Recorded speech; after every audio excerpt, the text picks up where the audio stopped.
Morning வெளியே போகிற work இருந்தது. ஸோ போயிட்டு வர வழியில் நுங்கு வித்துட்ருந்தாங்க.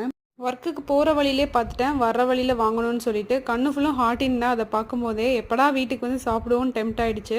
மார்னிங் தோசைக்கு சாம்பார் வச்சுட்டேன். கூடவே மதியத்துக்கும் சேர்த்து வச்சாச்சு. ஸோ சாம்பாருக்கு சிப்ஸ் ஏதாவது வச்சு சாப்பிட்டா நல்லாயிருக்கும்னு சொல்லிட்டு A1 சிப்ஸ் தான் போயிருந்தோம். வீடியோ எடுத்துகிட்டு இருக்கிறது நான் தான் கேமராவில்.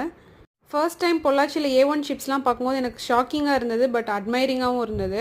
சிப்ஸில் இவ்வளோ வெரைட்டி பண்ணலாமா அப்படின்னு சொல்லிட்டு கூடவே கொஞ்சம் ஸ்வீட்ஸும் வச்சுருந்தாங்க. நான் எனக்கு தேவையான சிப்ஸ் எல்லாம் பர்ச்சேஸ் பண்ணிவிட்டு வீட்டுக்கு வந்தாச்சு. எனக்கு மரவள்ளி கிழங்கு சிப்ஸ்னால் ரொம்ப பிடிக்கும். அண்ட் நேந்திரம் சிப்ஸும்.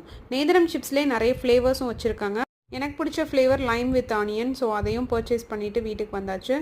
சேவரீஸில் உங்களுக்கு என்ன ஃப்ளேவர், என்ன ஐட்டம் பிடிக்கும் அப்படின்றத மறக்காமல் கமெண்ட் செக்ஷனில் ஷேர் பண்ணுங்கள். வெயில் காலத்தில் ஒரு ரேட்டு, இப்போ உள்ள சீசனுக்கு ஒரு ரேட்டு தான் சொல்கிறாங்க நுங்கு. அடித்த வெயிலுக்கு வந்தோடனே கொஞ்சம் நுங்கு சாப்பிட்டுட்டு ஃப்ரிட்ஜில் தூக்கி வச்சாச்சு. மதியம் லஞ்சுக்கு சாம்பாரையும் சூடு பண்ணிவிட்டு சிப்ஸ் கூட வச்சு சாப்பிட்டாச்சு.